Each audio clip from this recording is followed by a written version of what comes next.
নাহিদ ইসলাম।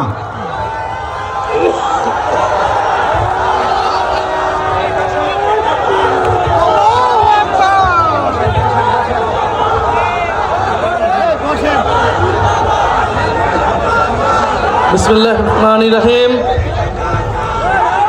সংগ্রামী উপস্থিতি,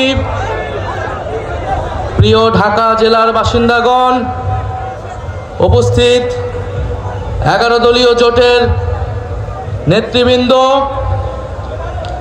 জাতীয় নাগরিক পার্টি এনসিপির পক্ষ থেকে জানাই আসসালামু আলাইকুম। আজকের এই নির্বাচনী জনসভায় প্রধান অতিথি হিসেবে উপস্থিত আছেন বাংলাদেশ জামাত ইসলামের সংগ্রামী আমির, 11 দলীয় জোটের কান্ডারি ডক্টর শফিকুর রহমান। আজকের এই নির্বাচনী জনসভায় সভাপতিত্ব করছেন মোহাম্মদ দেলোয়ার হোসেন, ঢাকা জেলা জামাত ইসলামের সম্মানিত আমির। এই ঢাকা জেলায় 11 দলীয় জোটের পক্ষ থেকে 5 জন প্রার্থীকে মনোনয়ন দেওয়া হয়েছে, যারা নতুন বাংলাদেশের পক্ষে, সংস্কারের পক্ষে, ইনসাফের পক্ষে জনগণের দুয়ারে দুয়ারে যাচ্ছেন এবং জনগণের কাছ থেকে অভূতপূর্ব সাড়া পাচ্ছেন।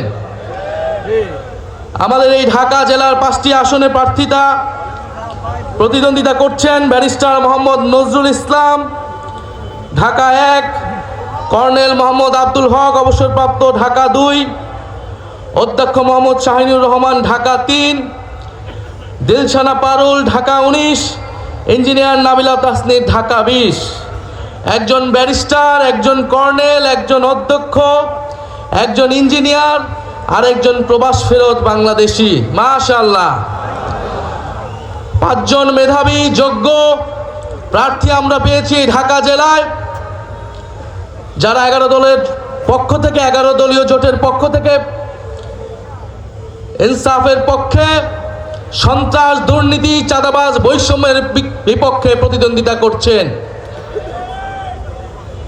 ঢাকা 19 এবং ঢাকা 20-এ বিশেষত বলতে চাই, আমাদের এই 11 দলীয় জোটের 2 জন সম্মানিত এবং সংগ্রামী নারী সদস্য, তারা প্রতিদ্বন্দ্বিতা করছেন। ইঞ্জিনিয়ার নাবিলা তাসনিদ এবং প্রবাস থেকে ফেরত আসা অ্যাক্টিভিস্ট দিলশানা পারুল। আপনারা জানেন, এই 11 দলীয় জোট বৈষম্যের বিরুদ্ধে, দুর্নীতির বিরুদ্ধে, ইনসাফের পক্ষে নতুন বাংলাদেশ বিনির্মাণে ঐক্যবদ্ধ হয়েছে। আমরা খুব স্পষ্টভাবেই বাংলাদেশের মানুষের কাছে বলছি, এবারের নির্বাচনের হিসাবটা খুব পরিষ্কার। আমরা বাংলাদেশ কোন পথে যাবে, আধিপত্যবাদী শক্তি বাংলাদেশে কি আবারও কাজ করবে নাকি বাংলাদেশ মাথা তুলে দাঁড়াবে, এইটার লড়াই হচ্ছে এবারের নির্বাচন। এই নির্বাচনে ঠিক করতে হবে বাংলাদেশের সীমান্তে কি আর হত্যাকাণ্ড চলবে, আমার বোন ফেলানির মতো কি লাশ আমরা আর দেখব। এবারের নির্বাচনে ঠিক করতে হবে আমার ভাই আবরার ফাহাদ কি আর শহীদ হবে কিনা।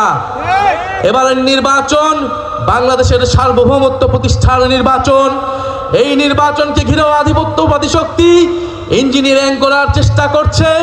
আমি তাই আপনাদের উদ্দেশ্যে শেষ কথা বলে যেতে চাই, বাংলাদেশের মানুষের কাছে শেষ কথা বলে যেতে চাই, 5ই আগস্ট যেভাবে আপনারা রাজপথে নেমে এসেছিলেন, বাংলাদেশের স্বাধীনতা, সার্বভৌমত্বকে পুনরুদ্ধার করেছিলেন, আগামী 12ই ফেব্রুয়ারি বাংলার তরুণ সমাজ, বাংলার নারীরা, বাংলার আলেম সমাজ, বাংলার সংখ্যালঘু সবাই ঐক্যবদ্ধভাবে আবারও রাজপথে নামবেন। নিজেদের ভোটাধিকার, নিজেদের গণতন্ত্র, নিজেদের সার্বভৌমত্ব আমরা নিজেরাই রক্ষা করে বিজয় সুনিশ্চিত করেই তারপর আমরা ঘরে ফিরবো ইনশাআল্লাহ। দেখা হবে 12ই ফেব্রুয়ারি। বিজয় ইনকিলাব জিন্দাবাদ।